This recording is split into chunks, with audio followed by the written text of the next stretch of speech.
नमस्कार, स्वागत है आप सभी का सुबह 9 बजे की खबरों के साथ। मैं हूं प्रीति। आइए शुरुआत करते हैं हेडलाइंस के साथ।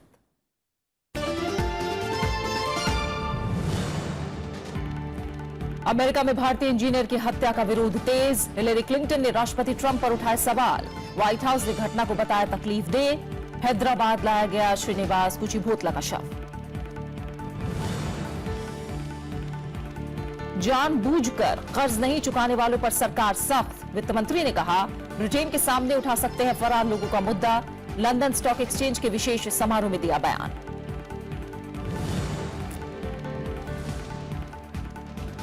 सार्वजनिक बैंकों के करीब 10 लाख कर्मचारियों की आज हड़ताल। United forum of bank unions के बैनर तले 9 संगठन शामिल। नोटबंदी के दौरान ओवरटाइम और बड़े कर्जदारों पर कार्रवाई की मांग। उत्तर प्रदेश में छठे दौर के लिए प्रचार तेज। 4 मार्च को 7 जिलों की 49 सीटों पर वोटिंग। 5वें चरण में 57% से ज्यादा मतदान।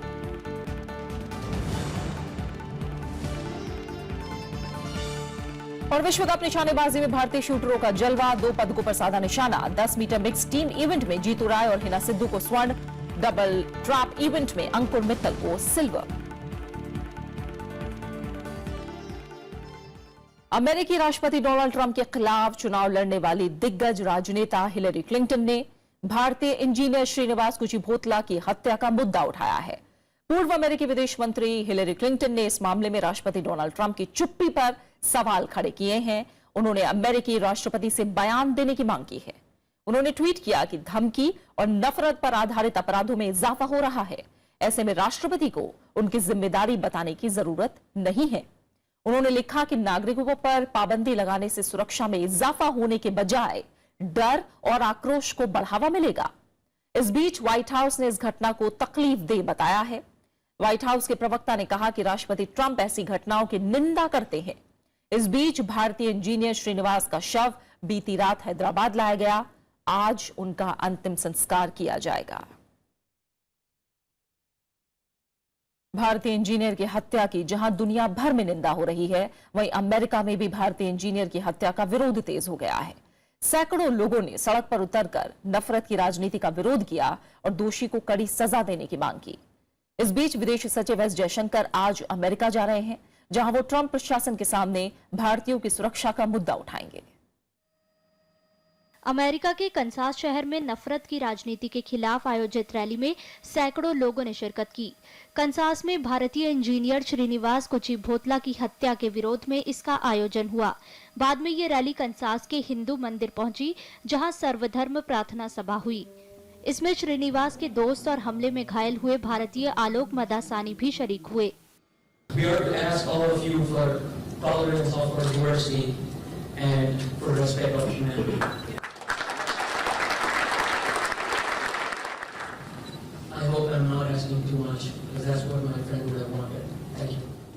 हमले को लेकर भारत में भी चिंता है। विदेश सचिव एस जयशंकर मंगलवार से 4 दिन की अमेरिका यात्रा पर जा रहे हैं। माना जा रहा है कि वो ट्रंप प्रशासन के वरिष्ठ अधिकारियों के साथ H-1B वीजा समेत भारतीयों की सुरक्षा का मुद्दा उठाएंगे। रविवार को अमेरिका में भारत के राजदूत नवतेज सरना ने भी राष्ट्रपति डोनाल्ड ट्रंप से मुलाकात की थी। And I appeal to the American community and also American government that they should act firm. They should send a message that no discrimination will be allowed on the basis of race or on the basis of religion. ये घटना बीते बुधवार की है। हमलावर Edmund पुरिंटन ने 2 भारतीयों समेत 3 लोगों पर गोली चलाई। इसमें श्रीनिवास की मौत हो गई, जबकि आलोक मदासानी और इएन ग्रिलॉट जख्मी हो गए। पुरिंटन को गिरफ्तार कर लिया गया है। Bureau report, Rajya Sabha TV.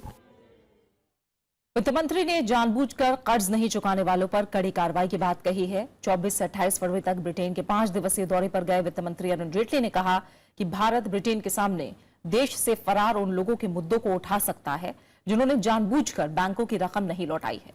Digital अर्थव्यवस्था पर बात करते हुए उन्होंने कहा कि भारत में नकदी के इस्तेमाल में कमी आएगी। अरुण जेटली अपनी यात्रा पूरी करके कल स्वदेश लौटेंगे। वित्त मंत्री अरुण जेटली ने कहा है कि भारत जानबूझकर कर्ज नहीं चुकाने के मामलों को काफी गंभीरता से ले रहा है। उन्होंने कहा कि भारत कर्ज चुकाए बिना फरार हुए लोगों का मामला ब्रिटेन की सरकार के सामने उठा सकता है। इसके अलावा अरुण जेटली ने कहा कि भारत में तेजी से विकास करने की क्षमता है। उन्होंने बताया कि देश के ग्रामीण क्षेत्रों में गरीबी को कम करने और रोजगार को बढ़ावा देने के लिए सरकार की तरफ से कार्यक्रम चलाए जा रहे हैं। भारत के पूरी तरह से नकदी रहित अर्थव्यवस्था बनने को लेकर वित्त मंत्री ने साफ किया कि भारत तुरंत एक नकदी रहित प्रणाली नहीं बन सकता। उन्होंने कहा कि भारत कम नकदी वाली अर्थव्यवस्था की ओर बढ़ रहा है। जीएसटी पर बात करते हुए अरुण जेटली ने कहा कि इसके लागू होने के बाद नकदी का सृजन मुश्किल होगा, साथ ही कर प्रणाली भी अधिक सक्षम होगी। वित्त मंत्री ने उम्मीद जताई कि जीएसटी प्रणाली को 1 जुलाई से लागू कर लिया जाएगा। अरुण जेटली ने सोमवार को निवेशकों और वित्तीय प्रौद्योगिक कंपनियों के नेतृत्व के साथ लंदन स्टॉक एक्सचेंज में एक विशेष समारोह में कारोबारी सत्र की भी शुरुआत की। Bureau report, Rajya Sabha TV. सार्वजनिक बैंकों के 10 लाख से ज्यादा बैंक कर्मचारी आज हड़ताल पर हैं। यह हड़ताल 9 प्रमुख बैंक यूनियनों के समूह United forum of bank unions के बैनर तले बुलाई गई है। यूएफबीयू ने सरकार के बैंक सुधारों के खिलाफ और नोटबंदी के दौरान बैंक कर्मियों से लिए गए ज्यादा काम के मुआवजे को लेकर यह हड़ताल बुलाई है। एसबीआई, पीएनबी और बैंक ऑफ बड़ौदा समेत ज्यादातर सरकारी बैंकों ने हड़ताल के बारे में ग्राहकों को सूचित कर दिया है। इस दौरान निजी क्षेत्रों के बैंकों में कामकाज सामान्य रहने की संभावना है। भारतीय मजदूर संघ से जुड़े बैंक कर्मचारी और अधिकारी संघ भी इस हड़ताल में भाग नहीं लेंगे। We have given lot many communications to the government for the last 1.5 years, and we are protesting against these banking reforms. We are protesting against this labor law for the last 1 year. But we think whenever the demonetization process was going on, all our officers, all our employees, we have given our full effort for the successful implementation of this demonetization. और अब बात विधानसभा चुनाव से जुड़ी खबरों की।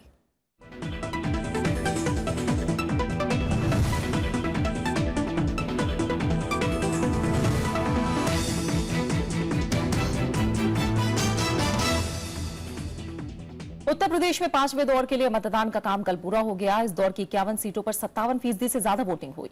इन सीटों पर 218 निर्दलीय समेत 607 उम्मीदवार चुनाव मैदान में हैं। उत्तर प्रदेश में 5वें दौर के वोटिंग के साथ ही 403 में से 313 सीटों पर मतदान का काम पूरा हो गया। इस दौर में 11 जिलों की 51 सीटों पर लोगों का उत्साह देखते बना। इन सीटों पर 607 उम्मीदवारों की किस्मत ईवीएम में कैद हो गई। इनमें 40 महिला उम्मीदवार भी शामिल हैं। And counting, which we feel might go up to 60. सुबह से ही मतदान केंद्रों पर भारी भीड़ दिखी। युवाओं के साथ ही महिलाओं और बुजुर्गों ने भी बढ़ चढ़कर हिस्सा लिया।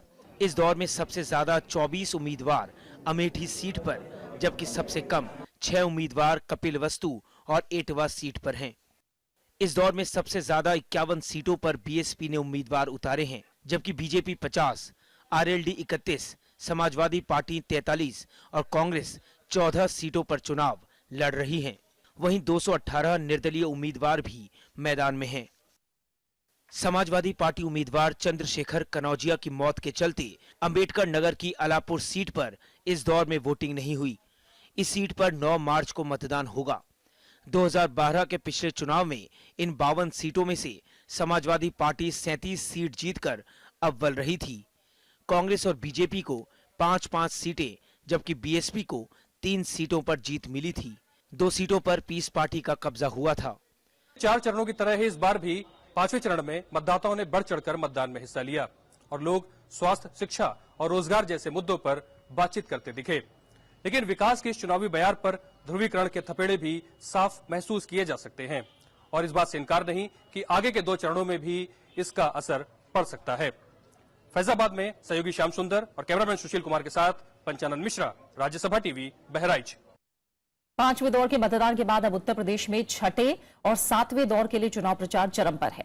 सभी दलों के दिग्गज धुआंधार रैलियां करने में जुटे हैं। विकास के वादों के साथ ही तमाम नेता विरोधियों पर निशाना साधने का कोई मौका नहीं गंवा रहे हैं। उत्तर प्रदेश में 6ठे दौर के लिए प्रचार तेज हो गया है। प्रधानमंत्री नरेंद्र मोदी ने मऊ में रैली कर विरोधियों पर निशाना साधा। प्रधानमंत्री ने कहा कि हार के डर से अखिलेश यादव ने मजबूरी में कांग्रेस से गठबंधन किया है। उन्होंने कहा कि राज्य की जनता किसी भी अवसरवादी गठबंधन को स्वीकार नहीं करने वाली। समाजवादी पार्टी को डर लग गया कि अब जीत नहीं पाएंगे, किसी की मदद लग जाएगी और इसलिए आनन फानन में वो कांग्रेस की गोद में जाकर के बैठ गए। कांग्रेस उपाध्यक्ष राहुल गांधी ने देवरिया और महाराजगंज में रैली की। उधर समाजवादी पार्टी के अध्यक्ष अखिलेश यादव ने देवरिया और गोरखपुर में कई चुनावी जनसभा की। इसके बाद राहुल गांधी और अखिलेश यादव ने गोरखपुर में साझा रैली कर गठबंधन को पूर्ण बहुमत मिलने का भरोसा जताया। मोदी जी, रिश्ता जताने से नहीं बनता है, रिश्ता निभाने से बनता है। आप जाइए, आपने जो किसानों को वायदा किया था, कर्जा माफ करने का जो वायदा किया था, आप उस वायदे को जाके पूरा करिए। रेडियो के बाद आ गए टीवी पर मन की बात। बताओ कोई समझ पाया है उनके मन की बात? और हम समाजवादी लोग पूछना चाहते हैं प्रधानमंत्री जी से, कब करोगे काम की बात, ये भी बताते जाओ। बीएसपी प्रमुख मायावती ने कुशीनगर में रैली कर बीजेपी के साथ ही समाजवादी पार्टी और कांग्रेस गठबंधन पर तंज कसा। मुझे आज विधानसभा आम चुनाव में नए नए वादे कर रहे हैं। जब ये पावर में होते हैं तो तब इनको अपने वायदों का ख्याल नहीं होता है। जब सत्ता में आ जाते हैं तो सत्ता का इतना नशा इनको चढ़ जाता है, फिर ये इंसान को इंसान नहीं समझ। उत्तर प्रदेश में छठे दौर के लिए 4 मार्च को वोट डाले जाएंगे। इस दौर में 7 जिलों की 49 सीटों पर वोटिंग होनी है। वहीं आखिरी दौर में 8 मार्च को 7 जिलों की 40 सीटों पर मतदान होना है। Bureau report, Rajya Sabha TV. Uttar Pradesh के विधानसभा चुनाव में आपको बता दें, छठे दौर के चुनाव 4 मार्च को होगा, जिसमें 7 जिलों की 49 सीटों पर वोट डाले जाने हैं। और आज इसी के मद्देनजर तमाम रैलियां भी होंगी। पूर्वांचल के छठे चरण में चुनाव में समाजवादी पार्टी ने पूरी ताकत झोंकी है। आज मुख्यमंत्री अखिलेश यादव मुलायम सिंह यादव के संसदीय क्षेत्र में 7 चुनावी सभाओं को संबोधित करेंगे और पार्टी उम्मीदवारों के पक्ष में वोट मांगेंगे।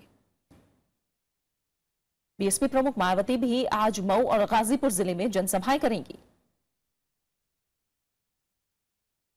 उत्तर प्रदेश के छठे दौर के साथ साथ अब मणिपुर में भी पहले दौर के लिए मतदान होना है। यहां 2 चरण में चुनाव होने हैं। मणिपुर में 4 और 8 मार्च को वोट डाले जाएंगे।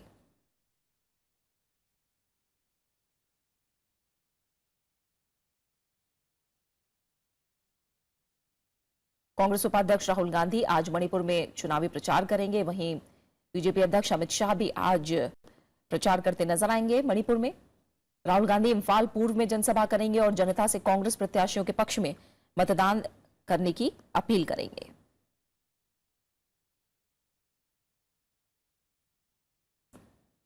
दिल्ली हाईकोर्ट ने बीएसपी नेता और विधायक मुख्तार अंसारी के प्रचार के लिए पैरोल की मांग को खारिज कर दिया है। इसके साथ ही कोर्ट ने हिरासत में पैरोल की अनुमति देने वाली निचली अदालत के फैसले को रद्द कर दिया है।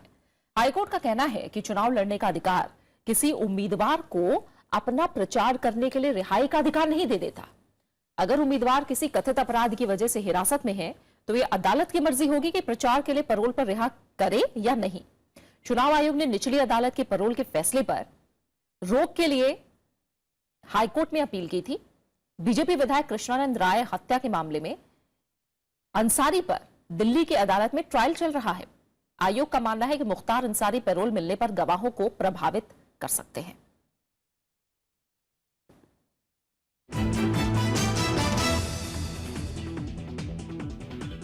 कुछ और अहम खबरें। सेना में भर्ती परीक्षा का प्रश्न पत्र लीक होने के मामले के तार नागालैंड और नागपुर से जुड़े हैं। पुलिस को शक है कि इन जगहों से संगठित तरीके से वारदात को अंजाम दिया गया। मामले में एक और सैन्यकर्मी के शामिल होने का भी शक है।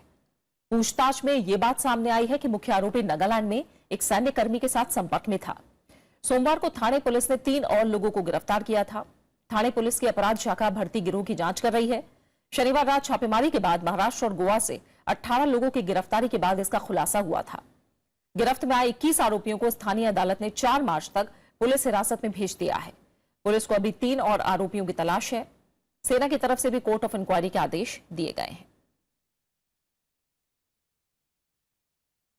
बिहार विधानसभा में राज्य कर्मचारी चयन आयोग के पेपर लीक मामले को लेकर कल जमकर अवरोध हुआ। विपक्ष ने आरोपियों की गिरफ्तारी और सीबीआई जांच की मांग की।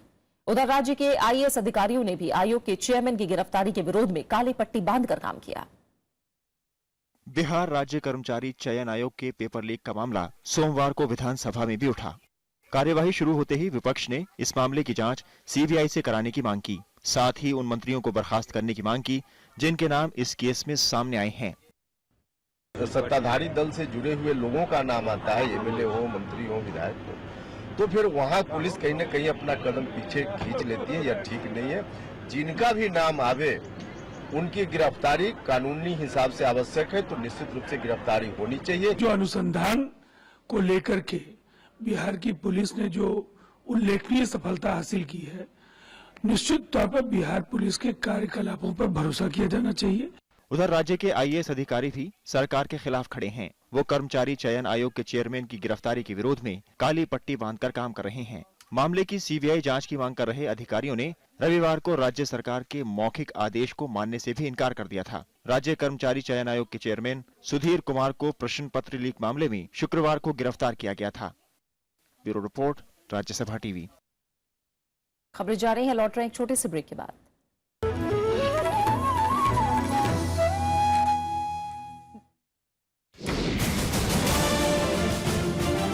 गोवा में कौन ढाएगा गजब? किसकी होगी सरकार? बताऊंगा मैं गोवा से। पंजाब में किसकी होगी बल्ले बल्ले? बताऊंगा मैं पंजाब से। उत्तराखंड में क्या है मतदाताओं के उत्तर? बताएंगे हम उत्तराखंड से। यूपी में चलेगा किसका जोर?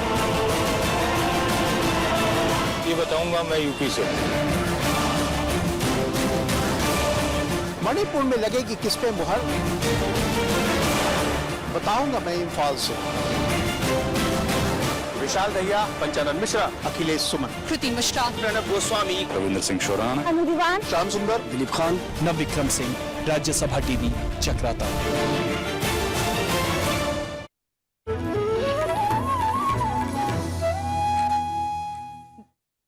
रामजस कॉलेज विवाद को लेकर सरकार और विपक्ष आमने सामने आ गए हैं। सरकार ने साफ किया है कि अभिव्यक्ति की आजादी के नाम पर अलगाववाद बर्दाश्त नहीं किया जा सकता। वहीं कांग्रेस का कहना है कि वो अत्याचार और अन्याय के खिलाफ छात्रों के साथ खड़ी है। रामजस कॉलेज हिंसा और गुरमेहर कौर विवाद को लेकर सरकार और विपक्ष में टकराव बढ़ता जा रहा है। केंद्रीय गृह राज्य मंत्री किरण रिजिजू ने ट्वीट कर कहा कि अभिव्यक्ति की आजादी के नाम पर राष्ट्र विरोधी नारेबाजी नहीं की जा सकती। उन्होंने ये भी कहा कि कोई गुरमेहर के दिमाग में जहर भर रहा है। केंद्रीय मंत्री वेंकैया नायडू ने कहा कि असहमति का स्वागत है, लेकिन अलगाववाद बर्दाश्त नहीं किया जा सकता। फ्रीडम ऑफ एक्सप्रेशन मैंने कहा, freedom of expression do not mean preaching separation और encouraging separate forces. Dissent is agreeable but not disintegration. इधर कांग्रेस उपाध्यक्ष राहुल गांधी ने गुरमेहर कौर को समर्थन जताया है। उन्होंने ट्वीट कर कहा कि डर और अत्याचार के खिलाफ वो छात्रों के साथ खड़े हैं और अन्याय के खिलाफ उठी हर आवाज में गुरमेहर कौर होगी। Attempts to justify that violence by senior functionaries of the government is both fascist and it displays the arrogance of power. ABVP उसके जरिए वो यहाँ पर और कोई विचार को वहाँ पर प्रकट ना हो कैंपसों में, ये उनका पूरा उद्देश्य, और इसके लिए हिंसा का इस्तेमाल करते हैं। अगर हिम्मत है तो आइए, जो बात कही जा रही है दूसरी तरफ से उसका खंडन करिए। वहीं पिछले 4 दिन से सोशल मीडिया पर ABVP के खिलाफ कैंपेन चला रही गुरमेहर कौर ने भी किरण रिजिजू के सवालों पर पलटवार किया है। I'm not an anti-national. That's all I have to say, and no one's polluting my mind. I have a mind of my own. I'm a thinking adult. इस बीच गुरमेहर कौर की शिकायत के बाद दिल्ली महिला आयोग ने उनकी सुरक्षा के लिए अपने होमगार्ड्स को तैनात कर दिया है। साथ ही दिल्ली महिला आयोग की अध्यक्ष स्वाति मालीवाल ने दिल्ली पुलिस से गुरमेहर को जल्द सुरक्षा मुहैया कराने की मांग भी की है। जल्द से जल्द ये जितने लड़के हैं जो कि इस तरीके की गलत हरकत कर रहे हैं, इनके ऊपर FIR दर्ज हो और इनको अरेस्ट करा जाए, और जो गुरमेहर कौर है और उनकी पूरी परिवार है, इनको प्रोटेक्शन दी जाए। रामजस विवाद के बाद से ही फिर से छात्र राजनीति गर्मा गई है। ABVP और वामपंथी संगठनों की ओर से विरोध प्रदर्शनों का सिलसिला जारी है। Bureau report, Rajya Sabha TV. इस विवाद को लेकर कल दिल्ली विश्वविद्यालय छात्र संघ और एबीवीपी ने तिरंगा मार्च निकाला, तो डीयू और जेएनयू में आज भी विभिन्न छात्र संगठन मार्च निकालने वाले हैं। रामजस कॉलेज के प्रिंसिपल ने छात्रों से शांति बनाए रखने की अपील की है। इस बीच कई दिनों के तनाव के बाद रामजस कॉलेज में सोमवार से कक्षाएं शुरू हो गईं। एबीवीपी से जुड़े छात्रों ने सोमवार को 61 फुट लंबे तिरंगे के साथ मार्च निकाला। दिल्ली विश्वविद्यालय के रामजस कॉलेज से लेकर आज फैकल्टी तक निकले मार्च में राष्ट्रवाद का मुद्दा हावी रहा। तो अगर रामजस कॉलेज के अंदर वो कहते हैं कि उनके ऊपर पत्थर फेंके गए, मैं उनसे ये पूछ रहा था कि जो उन्होंने नारे लगाए क्या वो सही थे? अगर वो सही थे तो पत्थर फेंकना भी सही था। रामजस कॉलेज के प्रिंसिपल ने छात्रों से शांति बनाए रखने की अपील की है। Though I'm retiring tomorrow, so I'm highly emotional at this moment. But in my appeal, I have written, "My heart bleeds when Ramjas bleeds." Ramjas college के सेमिनार में जेएनयू के छात्र उमर खालिद को बुलाने का एबीवीपी के छात्रों ने विरोध किया था। विरोध हाथापाई में बदल गया और एबीवीपी और आयसा के छात्रों में मारपीट भी हुई थी। अनु दीवान, राज्यसभा टीवी। नर्सरी दाखिला मामले में दिल्ली सरकार की याचिका हाईकोर्ट की डबल बेंच ने खारिज कर दी है। कोर्ट ने मामले की सुनवाई कर रहे जज को इससे जुड़ी याचिकाओं पर जल्द सुनवाई करने के लिए कहा है। दिल्ली सरकार ने नेबरहुड पॉलिसी के खिलाफ सिंगल बेंच के फैसले को चुनौती दी थी। सिंगल बेंच ने नर्सरी दाखिले के लिए नेबरहुड पॉलिसी को एकमात्र आधार मानने से इनकार कर दिया था और इससे जुड़ी अधिसूचना पर अंतिम रोक लगा दी थी। दिल्ली सरकार ने 7 जनवरी को सरकारी जमीन पर बने निजी स्कूलों में दाखिले के लिए दिशा निर्देश जारी किए थे। इसके खिलाफ स्कूलों ने दिल्ली हाईकोर्ट में याचिका लगाई थी। प्रतिबंधित संगठन सिमी के प्रमुख सफदर हुसैन नागौरी को आजीवन कारावास की सजा सुनाई गई है। इंदौर की विशेष अदालत ने देशद्रोह के मामले में यह सजा सुनाई। नागौरी के साथ 10 और दोषियों को भी आजीवन कारावास हुई है। नागौरी समेत 10 आरोपी साबरमती जेल में बंद हैं, जबकि एक आरोपी मुनरोज को सजा सुनाए जाने के बाद गिरफ्तार कर लिया गया। इन सभी को मई 2008 में इंदौर से गिरफ्तार किया गया था। इनके पास से हथियार भी बरामद हुए थे।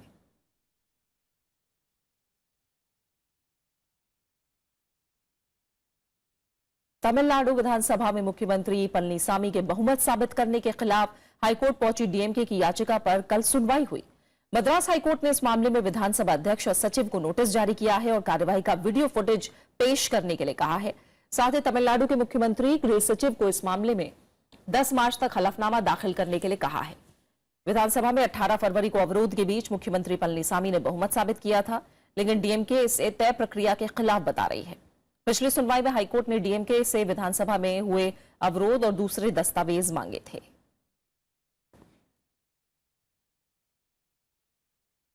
Today, before the husband, court has directed the respondents, particularly to the secretary, to the speaker, to produce the unrecorded video recordings of the assembly proceedings, and as well as other respondents also, notice has been ordered. Railway ने एक बार फिर खान पान की जिम्मेदारी IRCTC को दे दी है। भारतीय railway के लिए कल नई नीति का ऐलान करते हुए रेल मंत्री सुरेश प्रभु ने ये जानकारी दी। रेलवे ने खानपान को बेहतर करने के लिए कैटरिंग सुविधाओं में आमूलचूल बदलाव किए हैं। 7 साल बाद रेलवे ने आईआरसीटीसी को खाने की जिम्मेदारी सौंप दी है। नई कैटरिंग नीति के तहत खाने पर निजी नियंत्रण को खत्म कर दिया गया है। इस व्यवस्था के तहत रेलवे आईआरसीटीसी के पेशेवर लोगों के जरिए खाना पकाने से लेकर वितरण का प्रबंधन करेगी। ज्यादा से ज्यादा लिया जाए, इसके लिए सबके साथ हम लोगों ने काफी वाइडर लेवल पे कंसल्टेशन किया है और अभी ये पॉलिसी लॉन्च की जा रही है। मुझे विश्वास है इससे भी एक बहुत बड़ा लाभ आगे आने वाले दिनों में लोगों को खान पान की जो भी शिकायत होगी उसमें बड़ी मात्रा में लोगों को सुधार दिखाई देगा और साथ ही में जो डिलीवर करेंगे वो लोग पूरी तरह से प्रोफेशनल हॉस्पिटैलिटी इंडस्ट्री के लोग रहेंगे। इसके अलावा रेल मंत्री सुरेश प्रभु ने एर्नाकुलम से हावड़ा तक चलने वाली पहली अंत्योदय एक्सप्रेस को हरी झंडी दिखाई। ये ट्रेन अनारक्षित और सुपरफास्ट होगी। इसके साथ ही श्री गंगानगर से तिरुचिरापल्ली के लिए हमसफर ट्रेन को हरी झंडी दिखाई गई। पार्सल सुविधाओं को बढ़ाने के लिए रेलवे कुछ ट्रेनों में गार्ड कंपार्टमेंट के जरिए पार्सल पहुंचाएगी। नवविक्रम सिंह, राज्यसभा टीवी। बात खेलों की। दिल्ली में चल रहे निशानेबाजी विश्व कप में कल जीतू राय और हिना सिद्धू ने 10 मीटर मिश्रित टीम एयर पिस्टल स्पर्धा में जीत हासिल की। उन्होंने जापान के युकारी कोनिशी और तोमोयुकी मात्सुदा को 5-3 से हराया। वहीं अंकुर मित्तल ने डबल ट्रैप स्पर्धा में रजत पदक हासिल किया। पहले दिन भारत की पूजा घटकर ने महिलाओं के 10 मीटर एयर राइफल शूटिंग में कांस्य पदक जीता था।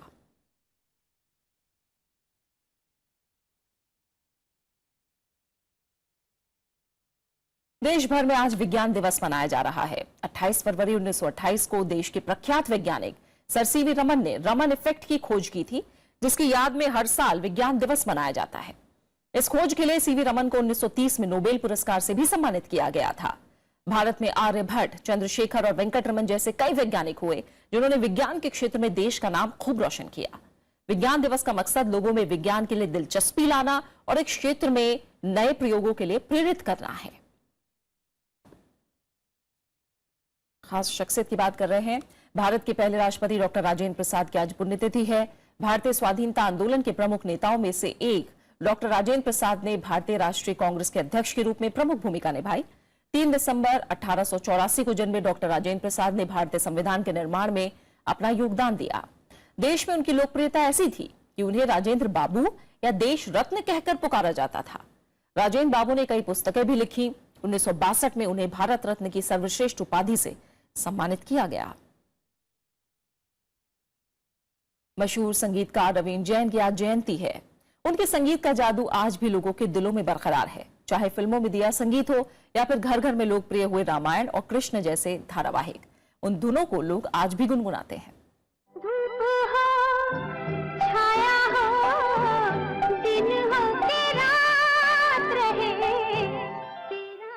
सुरीले नगमों की सौगात देने वाले रविंद्र जैन की आंखों में रोशनी भले ही नहीं थी, लेकिन गायकी के दम पर रविंद्र जैन ने फिल्म इंडस्ट्री को खूब रोशन किया।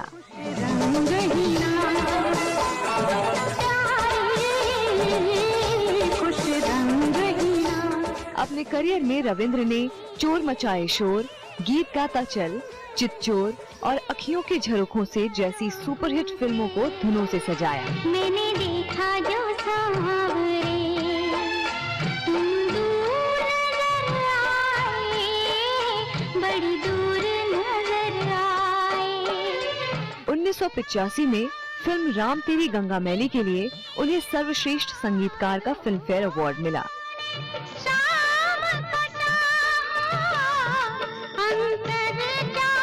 दोनों की चाह में बोलो, एक प्रेम दीवानी, एक दर्द दीवानी। 2015 में रविंद्र जैन को पद्मश्री सम्मान से भी नवाजा गया। कानों में रस घोलने वाली आवाज और धुनों के जरिए रविंद्र जैन ने रामायण को घर घर में लोकप्रिय बनाया। मशहूर संगीतकार रविंद्र जैन ने 71 साल की उम्र में दुनिया को अलविदा कह दिया। Bureau report, Rajya Sabha TV. मंगल भवन अमंगल हारी, द्रवहु सुदशरथ अजिर बिहारी। राम सिया राम जय जय राम, राम सिया राम जय जय राम। और अब आखिर में हेडलाइंस।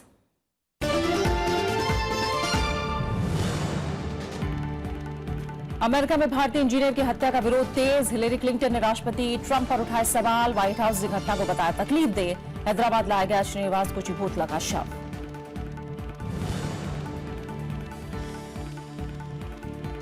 जानबूझकर कर्ज नहीं चुकाने वालों पर सरकार सख्त। वित्त मंत्री ने कहा, ब्रिटेन के सामने उठा सकते हैं फरार लोगों का मुद्दा। लंदन स्टॉक एक्सचेंज के विशेष समारोह में दिया बयान।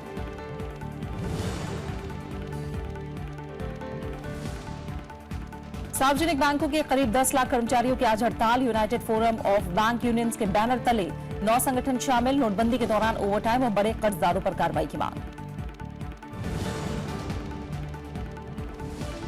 उत्तर प्रदेश में छठे दौर के लिए प्रचार तेज। 4 मार्च को 7 जिलों की 49 सीटों पर वोटिंग। 5वें चरण में 57% से ज्यादा मतदान।